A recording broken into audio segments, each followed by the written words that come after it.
Cause you said Yeah, that the was gloves are hard. good, like he come up here, and it's kinda hard to feel his temperature. It's kinda hard to thumb, so during that part, you cannot wear your gloves. So this one, we won't be sticklers for gloves, because you can't do percussion with gloves, all you'll hear is the glove, you won't actually hear the percussion part. Okay. So if you wanna wear gloves during the first part of the physical examination, that's fine, but once you get to the percussion part, you'll have to take them off. Okay. So it's up to you, I mean, we won't ding you for not wearing gloves for this one. Okay, so I'm looking at his breathing and how he's breathing, his respiratory rate. Ask them to turn the television down, regulate the room temperature so air can go in. And then make sure that it's private. So pull a curtain or that no one else, or if someone's in the room, ask them to step out if he doesn't feel comfortable. And what's your name and date of birth? And verify that. Alfred Martin, born August 1st, 1984. Okay. Nice to 1984 meet you, is a good Albert. It's nice to meet you. I'm Misty from Respiratory, and I'm gonna check, do a physical assessment on you and check some things out, okay? So, so we're looking at the different breathing. I have to study all those different kinds. That's So okay. we don't Hey, put we're here to them on practice. right This is now. not a Okay. test. Yes, We're here to So, practice. It's I'm all gonna look good. at his, chest diameter to make sure that it's the same. You, go ahead, whatever. Okay, so have your patient, when you're standing this way, I would have him stick his arms out. Okay. So you can't really assess AP diameter if his arms are like this. Okay. So you'll figure out your own pattern, so like I might start and check temperature, Okay. tap refill, Okay. digital clubbing, looking for club digits, you can have them put finger to finger and look for clubbing if you wanted to. It's very obvious, to be honest with you, you just kind of look to the side if they have clubbing. And then while his arms are out, come to the side, so when you're checking for AP diameter, you have to look at it from the anterior to posterior view. And it should be, in a normal person, this transverse ratio is usually about 2 times that of the AP diameter. So when the AP diameter, because if it was extending out and it was almost as wide as the transverse, this is barrel chesting, and you can't miss it, because it'll just barrel out. Okay. So A and P on here is anterior, posterior. Okay. Anterior to posterior diameter, and you have to look at that from the side view. Okay. Right? So you can, now with his hands down, it kind of makes it, you know, You can't see it. in the real world, he wouldn't have a shirt on, right? This Right. guy. Okay. Yeah. You said would not? No, we have to do all of this, scanning. Now, women, of course, we would have them covered, right? And so with the spine and sternal, check the spine. If you lean forward for me, good. And, relax your, like curve your back over so don't, bring your traps up.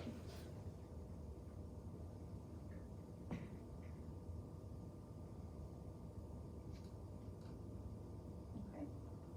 Easy normal. And then you do the same thing in front.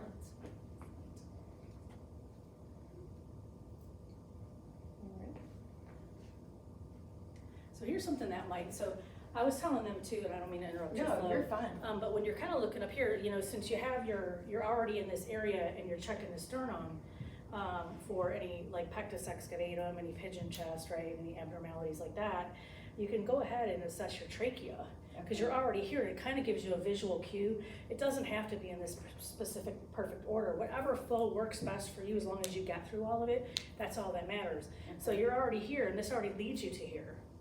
So you could go ahead, if you want to, if you Yeah. want to just kind of go through the list. But like This is our first time doing this part. correct, so like, I mean, I would, have a flow either. whatever triggers your mind to remember what you need to do, works. So you check here, you check the spine, and you might want to move to like this. Okay. And then maybe move into your, areas of tenderness and things like that. Does that make sense? Mm-hmm. So it's up to you, you can continue however you want to do your flow. So the areas of tenderness, like we just watched him do it, so I really don't know, like I've That's not okay. done it, That's like. okay. So. You mean you're we're not an check- expert in 20 seconds? Right. Come You're on. doing awesome. You're doing great. You are. So just check in here and he would tell us if there was something Yeah. tender and then go down. Good, and then have him just move his arms out and then get in there on the sides, take them on a little bit. There you go. And just tender, Feeling there's something soft. and then you do that to the back. If there's a pocket of blood there, you So what if they If do you're kind of gushy or mushy, mushy is what probably would best. that mean? Well, do you feel any lumps, Like an bumps? apple. When you're checking up in here, do they have any crepitus? right? Does it feel like Rice Krispies when you're pushing on it? That's a sign of air, subcutaneous air, which could be from a pneumothorax or a pneumomediastinum. Free air could be moving up in here. Do you feel any lumps or bumps that could be causing pain? It could be muscle pain. It could be pathology, right? This would be more sensitive to. And so whenever, Also, like it feels smaller tactile spots, as with your palm is a pretty large area. That's feeling. Smaller So, and they're spots. saying 99, do we have to, is that when we listen with this, or we're just So feeling and tactile? saying 99? Correct. Tactile is always hands. Vocal is always scope. Okay. So that's the difference. Or can you say 99 for me, just over and over again? 99, 99, 99, 99, 99, 99, 99, 99. You gonna keep going? 99, 99. And we're just listening for it to be equal on both sides?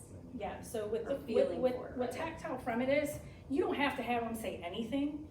If you have a patient who has rhonchi and you put your hand on their chest and they have fluid in large airways, you're gonna feel that vibration on your hands.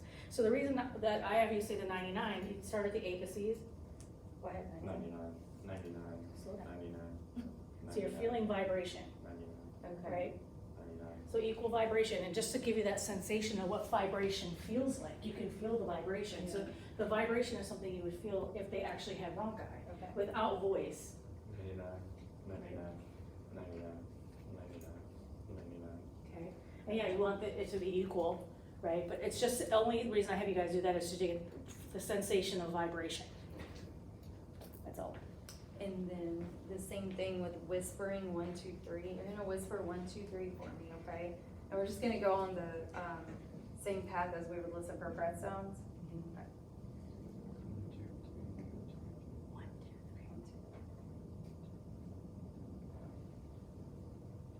There you go.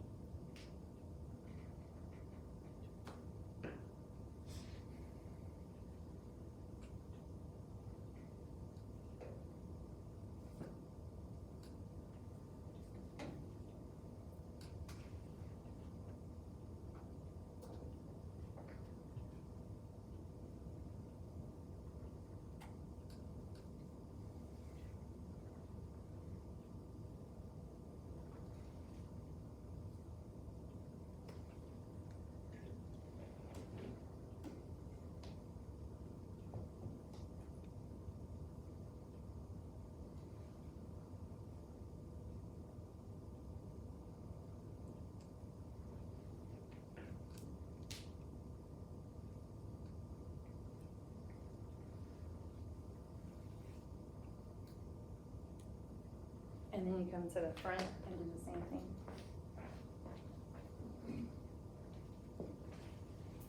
Yeah. Okay, Your apices start here. So Okay. the apex of the lungs is actually right here. okay. So you might know, right? You do what I do, that's what I do. I'll leave it in my ear like, like I can actually hear somebody. When you're gonna hear the 1, 2, 3, or like the 99, right, loudly, you're gonna hear it over the vocal cords. You might hear it in the central airways where we have more turbulence, where it'll be louder, but you shouldn't hear any of this distally. In other words, farther out. It should be silent, you shouldn't be able to hear it. If you can hear it, you've got basically if you think about it, instead of having this room, right, full of air, okay, and it's moving freely through the air, it's gonna kind of hit a wall, whether it's collapsed tissue, whether it's a tumor, whether it's mucus that's clogged off that airway, and it's gonna hit that wall, and what's it gonna do is gonna reverb back.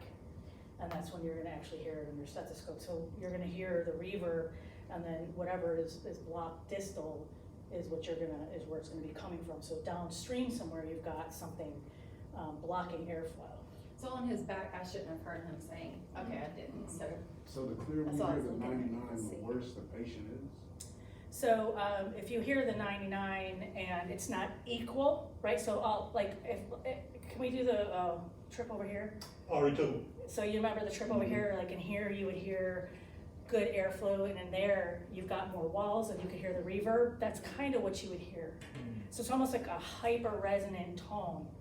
So whatever, if you hear a hyper resonant tone, it's louder than it is on this side for some reason. There's something going on, it's abnormal. So you might hear what sounds like a hollow drum sound, right? In your ear though, not like from tapping, right? But you'll hear like, it just sounds like a very, almost like they're in a tube or something. I can't really describe it. It's almost, That's how I described it. yeah, it's almost like they're in a hollow space, like, yeah. So having, and for this, having the patient, I know you can have them say E. Yes. Is that like an alternative to the 1, 2, 3? You do all three. All three. So bronchophony is the 99 with the stethoscope. So you can do the tactile to feel for vibration. And then the 99 is with your ears. So it's to sound the same in every lung segment. So that's why you do systematic. If he says 99 here, it just sounds the same here, Okay. right? Then it's just on the same here as it sounds here. That's why you're always doing systematic fashion with breath sounds, because you're comparing one section of the lung with the other on the opposite side. They should sound the same. Okay, so with the 99, it may be louder on one side versus another. And then you've got the whispered pectoriloquy, that's your 1, 2, 3. You shouldn't hear it. If you hear it, you've got something distal to that that's kind of reverbing sound back. And then the agophony, E will sound like A if it's abnormal. Okay, so you use all three techniques to try and find areas that are not normal. And then you can get a chest x-ray or get a CT, and you can actually find out what it is. So during the checkup, do they have to do all 3 of those? Yeah, Oh, Okay. it's all of it. So They're all 1, the 2, s- 3, 99, and E. All 3 of them? And E should not sound like A. Okay. And it should not sound. And I had one student one year, I'm like, he said E, and I'm like, it was just loud as heck A, and the same spot it was E, and I had everybody come and listen, and he was like, there's something wrong with me. And he was just getting over something, right? That was a chest cold, and so maybe he had a little atelectasis right there, yeah, you know, who knows? Consolidation, maybe, consolidation's pneumonia, by the way. Whenever you hear the term consolidation, that means pneumonia. So another term for it. So we do the 99 twice, one for vibration. one for And like I said, the only reason I'm having you do the 99 is so you can feel what vibration feels like. So tactile fremitus is you can actually feel vibration when they're not speaking. So I go, well, is that a wheeze or is that rhonchi? And you can't feel a wheeze. You can feel rhonchi. So you would feel that almost like a bubbling sound, but you could feel it on your hand, right? And then wheezes you can't. And the other thing, bronchi clears with cough. So if you got fluid in your larger airways and they cough and they clear it, you can feel, and that vibration disappears, and it also disappears in your ears. So that's how you confirm rhonchi versus something else, or coarse crackles, whatever you want to call it. To me, they're different. But yeah. So with each one of these right here, we're gonna go through that sequence on the front, the back, the side, every single one of them. 1, 2, 3, E. Okay, before we move to the back, or No, you just do the each whole one. thing? Like 99, 99, Oh, okay. 1, 2, 3. I just 1, wanna 2, make 3. sure, okay. Okay, so then, percusses the chest. So this, I need to see that again because this one. So we're still up here, so you wanna look at your tracheal position. Okay, So you gotta find your, notch here, find the center point, you can feel where that is, your finger automatically goes there. And then you would take the trachea and you want it to be in the middle, so this is your focal point. So the trachea should be in the middle of that finger equally. If it's to one side or to the other, that's a process. So there could be a pneumothorax that's pushing it away from, it's in the pleural space, it's pushing away from it. So they're going this way. If it's a pulling process, the atelectasis will pull the trachea towards it if it's bad enough. So you don't know which process it is, right? You have to get a chest x-ray or a CT to confirm what the underlying cause of that is. So, but I know, just by looking at them, that this is an abnormal finding. Now we gotta figure out why. So this is the effect. What is the cause? The x-ray or the CT is gonna tell us what the cause is. Now, knowing what the potential causes are important, right? But you're gonna look at chest radiographs next semester. Are these things that you've caught before a doctor has caught before, like, is that? You can, we spend more time at the bedside along with the nurses than the physicians do. They usually come in and do their daily look-see at them and write their notes and prescribe whatever they're doing before they get going. Well, we may be in and out of that room 5, 6 times, right? So knowing the patient's baseline, that's why we try to schedule you in the same place for 3 days in a row that you're there. Because you might have a new nurse on that next day, you know what that patient's baseline is, you're gonna notice the change before the nurses, because they don't know what their baseline is. So yes, we do often catch things before other people do. And you, just because it's not something, I might not give Lasix to help a patient pee, but I sure as heck can hear the crackles and look at the shortness of breath that the patient's experiencing and know that that's not gonna get better as the hours go by. They're gonna continue to fill up with more and more fluid, and then we're gonna have a rapid and then a code. So we can intervene early. Hey, I hear a lot of crackles in this patient. The patient's starting to, their workable breathing starting to go up. How about, what do you feel, think about a chest X-ray, or is the patient getting Lasix? We know that they have CHF, right? We catch things, the earlier you can catch something, the less likely they are to progress to something more significant. So our goal is always to treat and prevent, right, before things kind of get out of hand. Okay, so the next one here. So you got that one, yep, and then you wanna look at, chest excursion. Okay, so you already did this one. You did your 1, 2, 3, and you got all those, so we gotta look at chest excursion. So you remember this one? Yeah. Okay, so good, it's okay if I touch you? Okay. So you wanna find, is there's kind of a natural curvature under here. It's kind of a lot below the breast line. Take a deep breath in. And what should happen is your hands should move out equally apart. See how my thumbs are moving equally apart? Yes.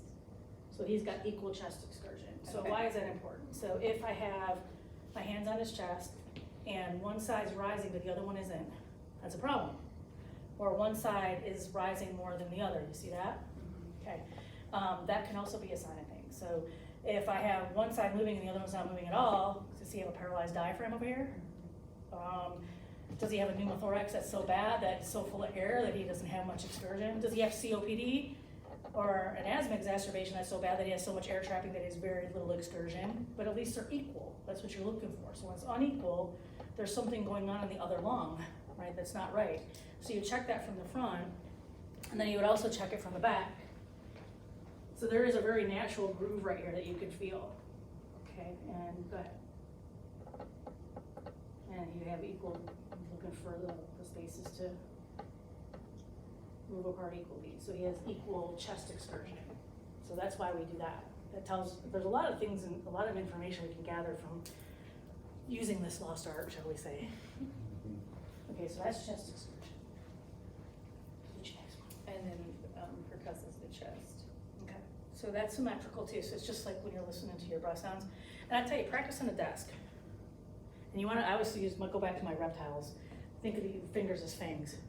Like, okay? And then you can start at the apex. Feel that?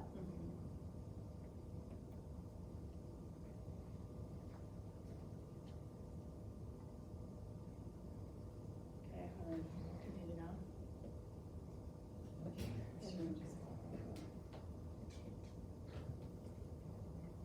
And you're not on the rib, you're in between. You should be, but you can hear that. What you're trying to do is just mainly make sure that you're symmetrical. You can go in between the rib. Okay. That's ideal, right? Because you're skipping the bone, right? And you're getting straight to the tissue. But as long, and then rotate your shoulders forward, then you're gonna come back here.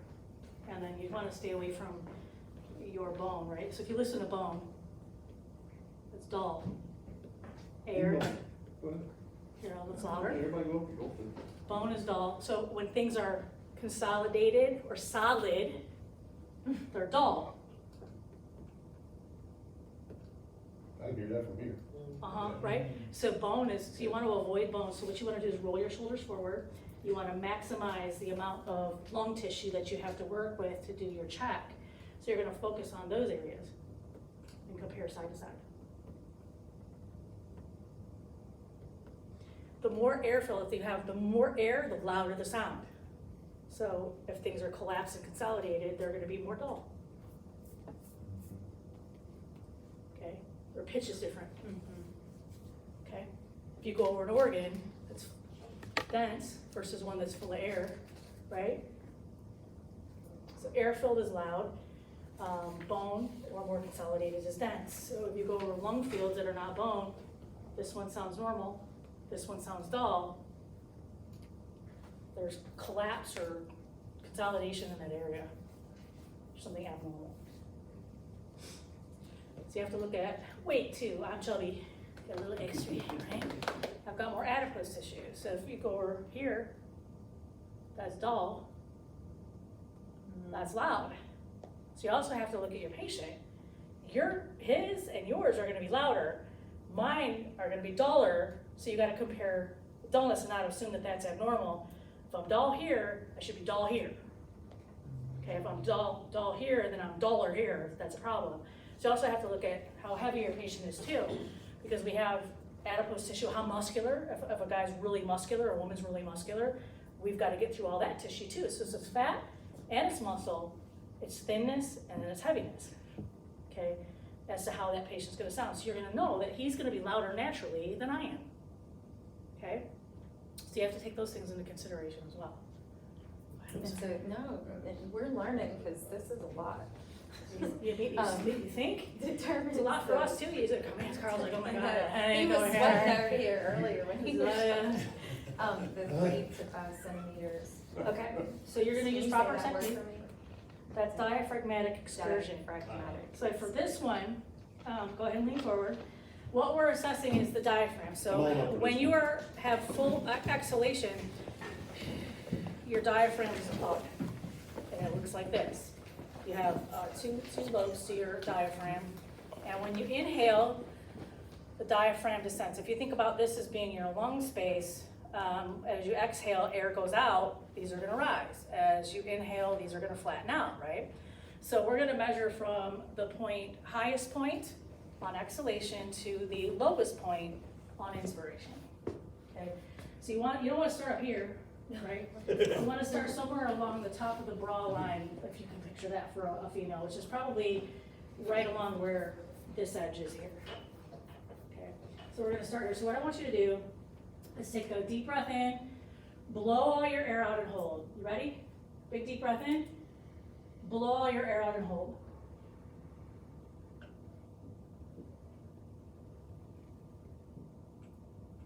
You hear that? I heard So that. that's the height of his diaphragm, and if you think about it, it's right below, if you think about a woman's bra line. Breathe, yes, breathe. Okay, so now what you're gonna see, so this is my first point, so if I was doing it for real, I would mark this point with a marker, okay? We're not gonna have you guys do that, but that's what I would do.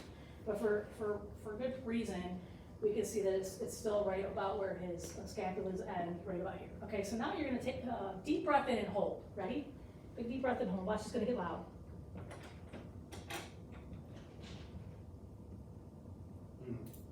Okay. Yep.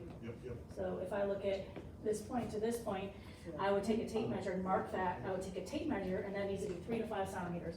So on full expiration, his diaphragm is here. On full inspiration, his diaphragm is here. Okay. Okay? Heard that clear. Why do we check that? So if a patient has air trapping and they have COPD, they air trap, so their diaphragms already start flatter. So you'll have decreased diaphragmatic excursion in somebody with air trapping. If they have a paralyzed diaphragm, you'll have increased on one side, decreased on the other, or none, no change. So if I don't hear any change from here, right, this patient probably has a paralyzed diaphragm. Okay, whereas this one's descending normally and has normal diaphragmatic excursion, and if they're both decreased, that's probably somebody who has air trapping. And for the competency, we do it for both sides? Oh, you always check both sides. Well, you can. We're just gonna, you guys just, we're looking for technique. Yeah. But yeah, in the real world, you would check both sides to make sure, because they're two independent units. Even though they're connected intimately, they actually have their own nerve innervation. So the cool thing is if I lose nerve innervation to one, the other one will work just fine. Okay, so that's nature's way of protecting us, right? If they were innervated together, we would have no diaphragm movement, you'd be dead. So you can still live with one diaphragm, believe it or not.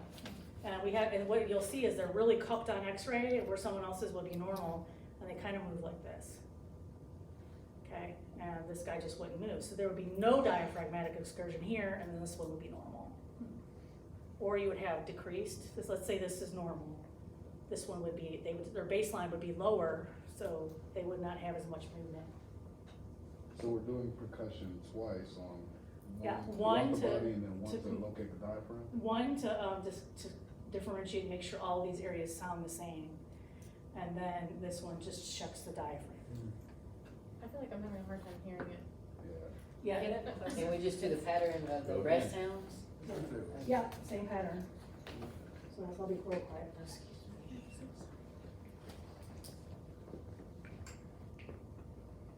Here, I can only see it in the back a little bit better. listen there. That was, yeah. A little louder there. Okay, so that's all you're doing, it's just practice, right?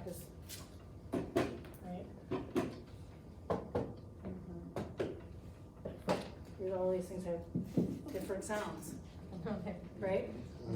Like hit the drum. So this is cool. A lot of air in this mattress.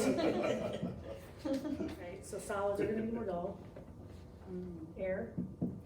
This is actually what a COPD patient sound like. Wow. Really loud and drum-like. That's. Where this is more like, we sound like a watermelon. This one's actually hyper-resonant too. That's exactly how they That's sound. crazy.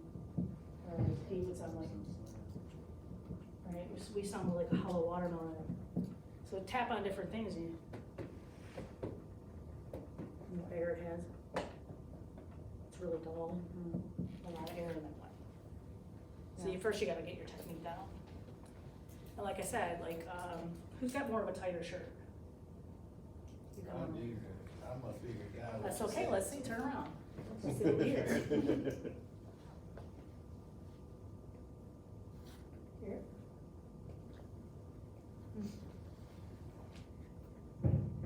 Both sides also.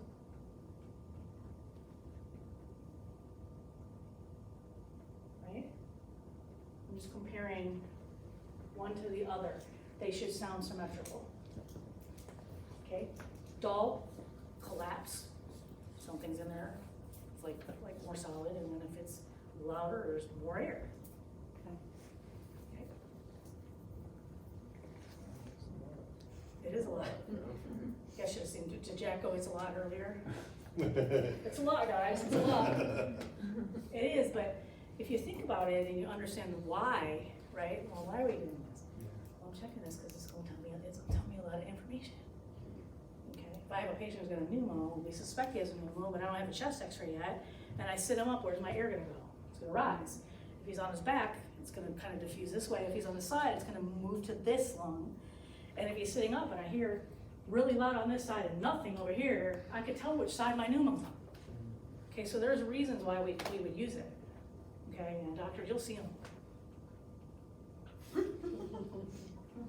Okay, when they have to use it. So it's kind of a lost art, and you can see if you can learn a lot from it. So that's the whole point. So what's the reason it's like lost? Why did? Because with the workloads that we carry in the hospitals, we don't get utilized to our full potential sometimes on certain things. So it's kind of like, this is more something that you would see in a doctor's office now. Versus, but some of the techniques we could still use, right? Those lost things, like I could tell maybe where an pneumothorax is. I can tell whether they have tactile parameters or not. So those are the two main techniques that we still do and can use if you know how to do them. I mean, yeah, cough, okay, it's gone, you're good. Not even a stethoscope, I know it was bronchi. I can feel it, he coughs, it's gone, I don't feel it anymore, that's bronchi, it can't be any other breath sound. Okay? Alright. Thank See you. that? Huh? I see that. I think the big thing there was practice, you gotta learn to listen. Yeah. Hear that, because sometimes it's not a big change, it's just, Yes, You gotta hear training the that. ear, yeah. I think that was like hearing in an ear, this is all good air movement, yeah. But the right? stairwell, But the stairwell was like, oh, that's cool, yeah, let's go over here. that's How many of you guys are singing in the stairwell? I did. Yeah, it's fun to sing in the stairwell. It's like being in a. I didn't tell them. So like, you know, whenever you're running and you get done running, what's the first position that you generally get into if you're really short of breath? Bend Tripoding. That's tripoding. Yeah. Patients, when they're in So, trouble. Yeah. There you go. You'll see them sit like that almost 24 hours a day sometimes. And that's because it's easier to descend your diaphragm from that position. Stand up and do this. Take some deep breaths. Yeah, it sounds silly, but you can't understand it unless you feel it. Now lean over like this and breathe. Oh, a hell of a lot easier to Holy breathe. cow. The Yeah. reason I was, cause you know, I play sports. My right? coach always tells me to do They this. always- And I was thinking, this is harder. Yeah. They were like, put your hands on your head to open up your lungs. Bullshit. They're doing that. Yeah. They're doing that to train you. They've got through it. And That's I'm what like, they're doing. this They're feels so much full. It better. does. But they're like, nah, keep your arm low. No, they're, And then I actually Didn't read they an say that, article- like this doesn't change anything? I read an for us, article like, that a couple years debunked ago. I was that, and I'm like, like, Uh-huh. my whole. They don't listen. There's no air down there. They're like, put your hands on your There's head. That is way It's like- harder to breathe, and they're doing that to get you to work through it, so your body gets conditioned to that. That's what they're doing. This is, you Much breathe easier. way easier like that. You're able to just send your diaphragm, take a big deep breath, and that's why COPD patients tripod. Whether it's this way, whether it's this way leaning on the table. If you saw, did you play the videos for them? I couldn't find out. I couldn't, there's one. Oh, I'll let have me to see show if you I can guys a find it. video I found all of a but one. COPD patient, and they're actually pursed breathing, they're actually in this position, just sitting here. It's